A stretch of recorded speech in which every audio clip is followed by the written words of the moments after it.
gospel sa araw na ito? Unang-una po, magandang hapon sa lahat ng tagapakinig sa redyong ito, sa DWED, sa Healing on the Air, at sa aming punong lingkod, si Brother Ting Arcadio, na siyang ginagamit ng Panginoon, kaya kami naririto sa gawain ng Diyos.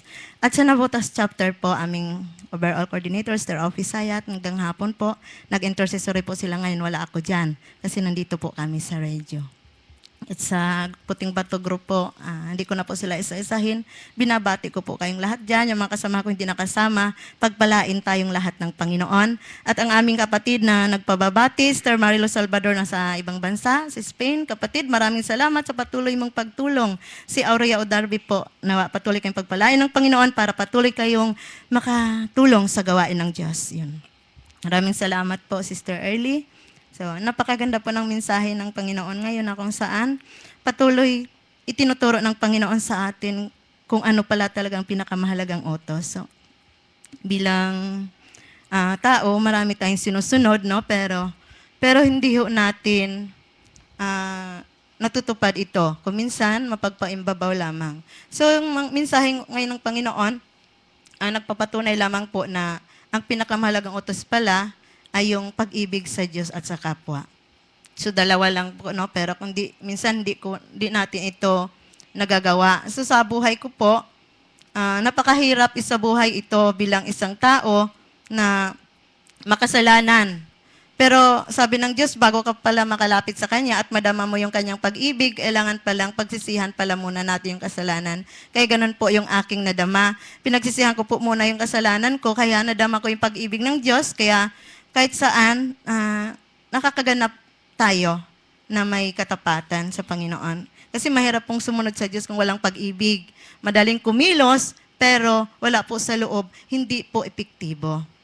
Kaya sa buhay ko po, nag-backslide po kasi ako, siguro hindi ko po ninibig si Lord ng buong buo. Nang siguro buong isip lang, walang gawa, at wala sa kaluluwa ko, at walang lakas, wala sa lakas. Kaya nawala po ako sa gawain, pero mahal ako ng Diyos. Binalik niya ako sa pamagitan ng pagsubok, kasakitan, kahirapan. Pinasalamatan ko yon dahil sa pagbabalik ko doon ko patuloy na dama ang pag-ibig ng Diyos na namuli ko naman sa Kanyang naibalik din sa pamagitan ng aking pagsunod, paghayo ng mga Mary at na pag-akay ng mga kaluluwang na ilalapit sa Kanya na hanggang ngayon po, sabi nga, kung wala yung guide ni Lord, mahina ako kasi bilang isang ina, maraming pagsubok sa mga anak, pero sabi ko, pinanghawakan ko yung pangako ng Diyos na sinong naglingkod sa Kanya, isang dang iba yung pagpapala ang ibibigay niya sa kanyang pamilya. Kaya ibigay lang ko ang Panginoon sa kailangan pala sa puso, kahit mahirap, no? Pero kapag sabi mo, susunod ako kay Lord, bahala ka na Lord sa kakulangan ko. Basta susunod ako, hindi pa na ako totoo, gawin mo akong totoo, Panginoon, at tapat sa iyo. Kaya maraming salamat, Lord, sa bunga. Siguro, ang Puting Bato, unti-unting lumago. Nakakahayo na po kami. Hindi lang bunga sa bilang, lalo tigit yung bungang espiritual yung aking hiningi sa Panginoon. Sapagkat umuusbong yung bawat pag-ibig sa bawat puso ng aking mga miyembro. Maraming salamat po.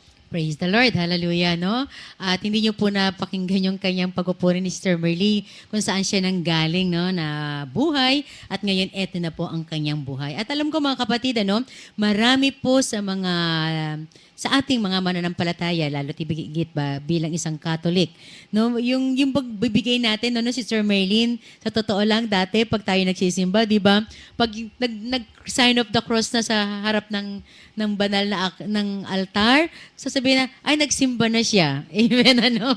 Hindi marami sa atin hindi mulat sa tunay na pagsamba sa ating Panginoon. Amen. Pero ngayon bilang isang soldiers of Christ Catholic, sabi nga renewed Catholic sa po tayo sapagkat hindi lamang ganun ang ating pagbibigay, kundi, Sabado pa lang ng gabi, naka-ready na yung damit natin. Amen. At pagkatapos gigising na tayo na madaling araw upang Sabado pa nga lang inieda natin pagkain natin para bukas, no? Para pag uwi natin ng tanghali, meron tayong makakain sa ating hapag pag uwi natin. Amen? Kumbaga nakahanda na, areglado na. Sabi nga, 6 na araw, gawin na natin ang lahat ng ating gagawin para sa atin.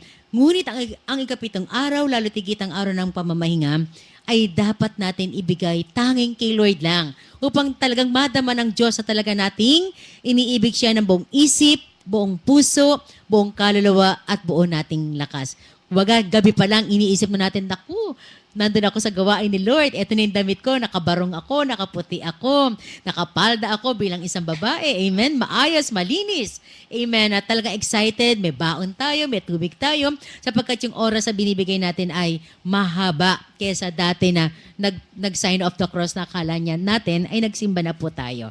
Okay, so mamaya po, bibigyan pa rin natin ng pagkakataon si Sister Merlin upang lalo niya mapapurihan ang ating Diyos na buhay. Ngayon naman po ang kanyang kasama na Sister Wena naman, ang siyang magbibigay ng pagpupuri sa ating Panginoon. Isang magandang hapon sa ating Diyos na buhay, sa kabanal-banal Espiritu Santo, sa ating mahal na Inang Birhen, sa Nabotas Chapter po, sa grupo namin Puting Bato, at sa Nabotas Choir din. Si Nanay Joliet at si Nanay Seni nakikinig ngayon sa mga oras na ito. At sa mga kapatiran ko po sa panampalataya, kay Brother Ting, maraming salamat po na ginawa kayong instrumento ng ating Panginoon upang maraming makalapit ng mga buhay na kaluluwa.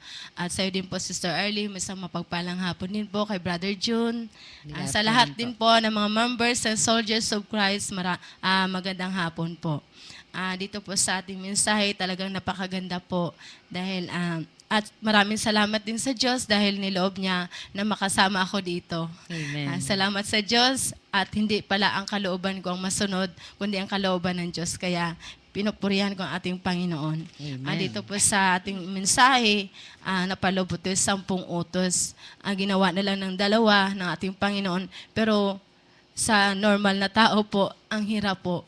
Di ba po, ibigin mo ang Panginoon mong buong puso, buong kaluluwa, buong pag-iisip at buong lakas. Ang hirap kaya. Amen. Pag wala ka pa kay Lord. Pero pag nandito ka na sa Kanya, talagang, yun nga, ibibigay niya talagang lahat. Dito rin po na mahirap din po magmahal sa kapwa, lalo na mga kagalit mo, lalo na mga kaaway mo. Pero pag tinawag ka na ng Diyos, nasa Panginoon ka na talagang, kahit mahirap talagang, nandun talaga na binibigyan ka ng Diyos na mapatawad mo rin yung mga mapatawad mo yung nagkasala sa iyo. Bilang papuri din po sa ating Panginoon, tinawag din po ako ng Diyos noon, pero nawala din. Kasi nga, umuwi ako ng probinsya sa amin. Pero sabi nga, once na nalaman mo na ang totoo na umalis ka, marami po talagang dagok sa buhay. Kaya pinapasalamatan ko rin ating Diyos dahil sa pamamagitan ng mga yun, mga pagsubok, mga kahirapan din po, inalaw din ng ating Panginoon na mangyari yun dahil yan po ang buhay na patutuo ko na ito tinawag ako ng Diyos. Napakabuti po ng ating Diyos. Amen. Na isa po akong makasalanan, isang napakaraming tao. Pero ito ngayon, tinawag ng Diyos na talagang sumusunod na sa Kanya kahit mahirap po bilang isang may pamilya, may isang ina na may naiwan ka mga anak na maliliit pa na humahayo po kayo sa malalayong lugar. Kaya salamat Lord sa mga kabutihan mo sa akin na nandun po talaga Lord ang mga pagpapala mo. Sabi nga, sumusunod ka na talagang nasa puso mo, talagang kahit mahirap talagang nandun talagang pagpapala ng Diyos. Kisa noon na wala lang, sabi lang, nasusunod ka pero iba po talaga ngayon kaysa noon. Kaya sabi ko, Lord, salamat.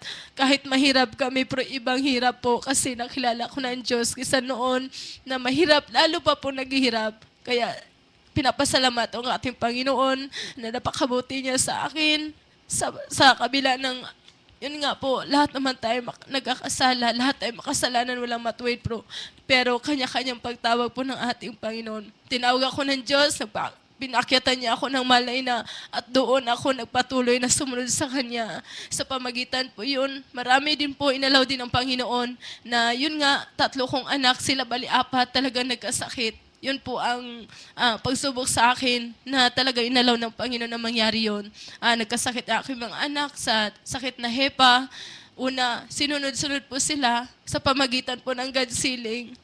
Doon po gumaling ang aking mga anak. Wala pong doktor. Amen. Talagang inaasa ko talaga kay Lord. At doon ko po na ano na talaga napuspos ako ng mga salita ng Diyos sa 1 buwan kalahati kong pag-God-sealing. At maliban din po doon mismo ako na rin po na nagkasakit din sa pamagitan din po ng through cellphone po. pinagaling din ako ng ating Panginoon sa pamagitan po ni Brother Rodwell na ginamit po siya. Talagang napakabuti ng ating Diyos. Amen. At ngayon talagang sabi ko, salamat Lord, kasi parang nawala na yung malas, nawala na yung sumpa ng mga kasakitan, karamdaman sa paglapit ko sa pati na po yung kahirapan. Kaya binabalik ko yung mga papuri. Pasalamat sa ating Diyos. Hindi ko lang po mapigilan na umiyak kasi Amen. talagang napakasarap po magpuri sa ating Diyos. Yan lang po. Sa Amen. mapagpalang hapon sa inyong lahat. Glory to God. Hallelujah. No, Sister Wena, no, yung pagluha naman yan ay sincerity, no, yung katapatan ng ating pasasalamat. Kasi biro mo, 4 na anak mo ay may hepatitis sa pagkatapos ay walang gamot. Lahat pinagaling. Ano ang ginawa natin? Tayo po ay umibig kay Lord. No, yung 15 days, no? Alam mo po, pagpapakita yan ng pag-ibig sa ating Panginoon sapagkat kumbaga yung faith ay nilagay mo na lahat kay Lord, inasa mo na kay Lord. Sabi ng iba, ano ba yan kayo mga Katoliko? Pati ba naman pagkain, pati ba naman yung pagbabantay sa anak ninyo, iaasa niya pa kay Lord? Ganyan, ano? Yun naman ang gusto ng ating Panginoon, di ba? Na kaliit-liitan na ating pangangailangan ay nais ng Panginoon. Sabihin mo sa Kanya. Kasi siya ay isang Diyos na Ama, Guro, Panginoon, Hari, na nadadama niya. At nagagalak siya kapag tayo ay nagtitiwala at nananalig sa Kanya. Amen. Di ba sabi niya, gabutin lamang ng mustasa ng pananalig at panampalataya. Sabi niya sa bundok at ililipat, ito'y lilipat. Amen. Kasi nga, ang gusto ng ating Panginoon, tayo ay manampalataya sa Kanya. At yan ay nagaganap kapag tayo ay nagbibigay ng panahon sa Diyos na buhay. Sabi nga yung ating pagbibigay ng sabihin natin kalahating araw dito sa Mother Unit. At pagkatapos ay may hayo pa tayo, yung Christ on the Block, kung saan dinadala natin ang mabuting balita ng kaligtasan sa bawat tahanan. Di ba po ay natutuwa ang Diyos? Natutuwa siya kasi, biro nyo, dapat mga pari lamang o mga madre o mga misyonero ang naggagawa ng ganitong bagay. Pero tayong isang ordinaryong tao na hindi naman natin pinag-aralan ang theology or ang pagiging mag-master tayo dito sa from cover to cover tungkol sa Bible, hindi naman natin pinag-aralan no? Pero yung unti-unti natin pakikinig every Sunday, pagganap, sabi nga yun ang pinakamalaga Di ba sabi ni Lord, ang tunay kong kapatid at tunay kong anak, tunay kong kapatid at tunay kong ina, ay yung mga nakikinig at nagsasabuhay ng kanyang salita. Kaya pag tayo humingi kay Lord, talagang dinirinig tayo ng ating Panginoon. Kaya dito mga kapanalig at mga kasama, mga nakikinig sa oras na ito, lalo tigit yung ngayon lamang po na tune in. Yan po ay kalooban ng Panginoon. Sabi nga, ang tawag ito, hindi lang kayo, kumbaga napadaan sa ganitong gawain na napakinggan niyo ang Soldiers of Christ, kundi ito po'y niloob ng ating Panginoon. Napakinggan ninyo ang tinig ng Diyos at sabi nga kapag napakinggan ninyo ang tinig ng Lord, isipin na ninyo at gawa na kayo ng paraan kung paano kayo ay makararating dito sa aming community. Amen? Dito sa aming community. Upang lalo po ninyong maranasan yung amazing grace ng Panginoon. Yung himala ni Lord. Amen? Kaya nang nandadama natin yung himala, di ba Sister Merlin, Sister Wena, Sister Leiliosa, Brother June, di ba kaya nananadama yung himala kasi sumunod tayo. Kung hindi tayo susunod, madadama ba yun, Sister Merlin? Hindi po. Hindi, no? Matatagalan. Amen? Bagamat ang Diyos ay mapagpalat, mabait, mapag-unawa. Pero ano gusto mo, matagal o mabilis na pagtugon? Di ba gusto natin mabilis? O yan. Ang number 1, ibigin natin siya. Sa magitan ng pagbibigay ng araw niya, ang araw ng pamamahinga, ang araw ng linggo, gawin po niya. Yung excited talaga kayo. Ito mga kapatid ko na nakikinig ngayon. Challenge lang po. Challenge. Sabi nga ni Brother Ting palagi, subukan lamang ninyo ng 3 sunod-sunod na linggo. Makarating lamang po kayo dito sa 2nd floor na may Pao Public Market. Mga kapatid, pwede kayong tumawag sa oras ding ito sa 285-5120 kung paano po kayo makakarating. O pwede kayong mag-text sa aking number 0922-835-6091.